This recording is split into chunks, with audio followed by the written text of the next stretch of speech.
Setiap manusia pasti memiliki rasa takut, dan saat ini adalah momen yang sangat menakutkan bagiku. Hai, nama aku Justin Laurin. Aku berasal dari Medan, tapi besarnya di Jakarta, and I love to cook.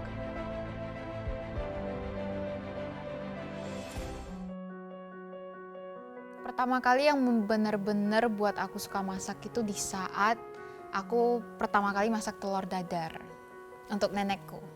Jadi aku masak telur dadar itu dengan teknik sok-sok, itu masih kayak bocah banget. Aku tekniknya kayak sok-sok kocok sampai bener-bener berbui-bui, biar pas dimasak tuh sampai fluffy dan lebih garing gitu loh. Jadi aku dengan pamernya kasih lihat nenek aku. Terus setelah itu nenek aku kayak puji-puji aku gitu, kayak, ih gila Jess, kamu hebat ya, pinter ya. Terus dari situ tuh aku yang paling sering masak telur dadar untuk keluarga aku. Dan dari situ itu mulailah kayak pengen belajar lebih lagi dan udah mulai suka masak. Setiap pulang sekolah masak, setiap pulang sekolah bakal nonton acara masak juga. Jadi dari situ kayak bener-bener makin tinggi gitu my love for cooking. Dari situlah aku langsung kayak mikir, gimana ya kalau aku fokus ke dunia kuliner aja. Dan setelah aku memutuskan untuk lanjut di bidang kuliner, aku jadi sering banget masak dan belajar banyak menu baru-baru. Akhirnya setelah lulus SMA, aku langsung minta izin untuk sekolah masak sama keluarga aku. Awalnya sih sebenarnya masih agak ragu karena pilihan aku di antara sekolah bisnis atau enggak sekolah kuliner. Tapi setelah dipikirin, bidang bisnis tuh lumayan general, bisa dibelajar di mana aja. Jadi aku langsung mikir kayak, ayo udahlah coba aja bidang kuliner. Dan puji Tuhan, dengan segala perjuangan keluarga aku semua mendukung dengan keputusan aku dan kasih aku melanjutkan sekolah kuliner di Bangkok dan juga di Prancis. Perjalanan aku juga penuh sama tantangan. Bukan berarti langsung masuk sekolah masak langsung bisa masak. Prosesnya itu cukup panjang. Aku harus beradaptasi sama masakan Thailand yang super otentik, belajar culture di Bangkok juga segimana, dan juga fokus dengan tujuan aku. Sampai detik ini aku juga nggak pernah menyesal dengan keputusanku. Sebenarnya sih kalau boleh jujur ya, program MasterChef Indonesia itu udah jadi salah satu tujuan aku dari semasa aku sekolah kuliner. Dalam pikiranku itu udah kayak, pokoknya aku harus bisa ikut MasterChef Indonesia setelah aku lulus kuliah. Setelah lulus, aku langsung daftarin diri untuk masuk ke dalam MasterChef. Karena kebetulan juga di saat itu ada audisi, which is online. Dan aku cuma bisa berharap semoga aku bisa lolos lewat masuk on air audition. Dan puji Tuhan, aku bisa lolos ke stage audition dan juga bisa lanjut sampai ke galeri.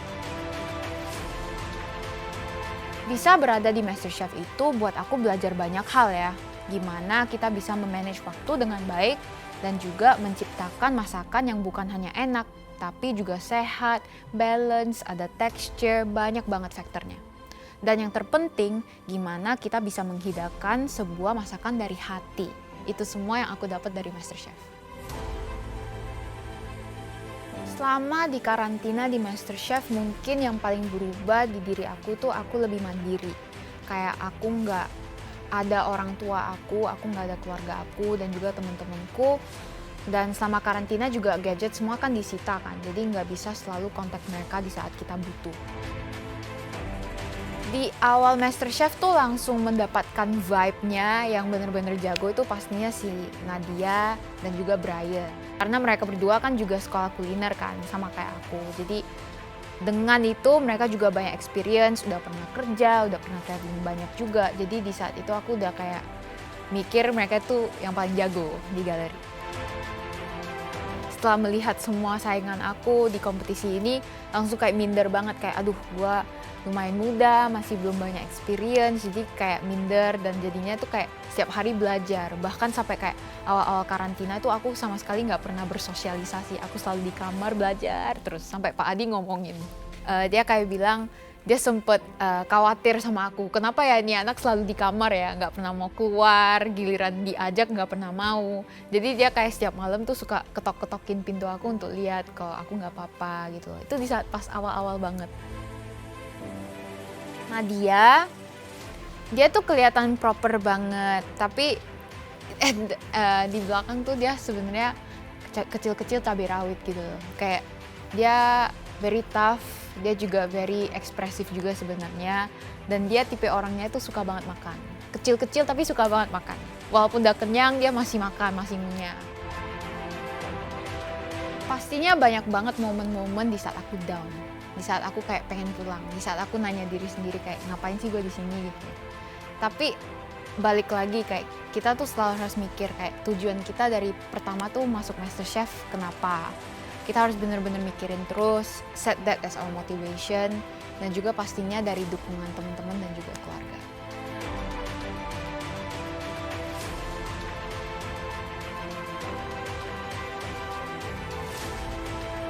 Memang perjalanan aku di MasterChef itu nggak semulus apa yang aku pikirkan sebelumnya ya. Mental, kerja keras bener-bener diuji. Tapi apapun yang terjadi, aku tetap nggak mau nyerah dong. Bahkan di momen ketika aku masuk pressure test bareng Nadia itu, di saat Ultimate Random Bench Challenge, itu tuh paling pressure buat aku. Karena di saat itu aku udah tim captain, dan juga aku membawa tim aku ke dalam pressure test. Ditambah lagi aku tersisa dengan Nadia yaitu sahabat aku. Dan pemikiran itu kayak, aduh salah satu di antara kita yang bakal pulang hari ini. Dan itu bener-bener buat aku campur aduk perasaannya. Kayak banyak mikir, gak bisa fokus, very pressured, dan akhirnya sampai masak sambil nangis. Di saat itu aku cuma bisa maksa diri sendiri untuk menghasilkan makanan yang cukup bagus. Pasrah, gak tahu kalau misalnya aku pulang gimana. Soalnya di saat itu baru top 11 dan aku merasa ini belum cukup dari goal aku sendiri. Dan aku cuma bisa berharap ada kesempatan kecil untuk aku stay dan memperbaiki semuanya, belajar dari kesalahan, dan aku tahu aku udah kasih yang terbaik. Tapi akhirnya, puji Tuhan, aku lega banget ketika Chef Juna bilang kalau aku dan Nadia nggak pulang di saat itu.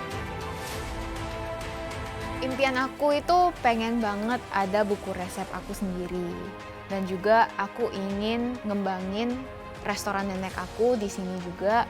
Mungkin membuat restoran yang lebih milenial, lebih zaman now, biar lebih hype lagi, tetapi dengan resep-resep yang sama dan juga nama restoran originalnya. Aku juga pengen banget buka restoran Thailand di Indonesia, karena menurut aku untuk mencari sesuatu yang bener-bener otentik Thailand di sini itu lumayan susah.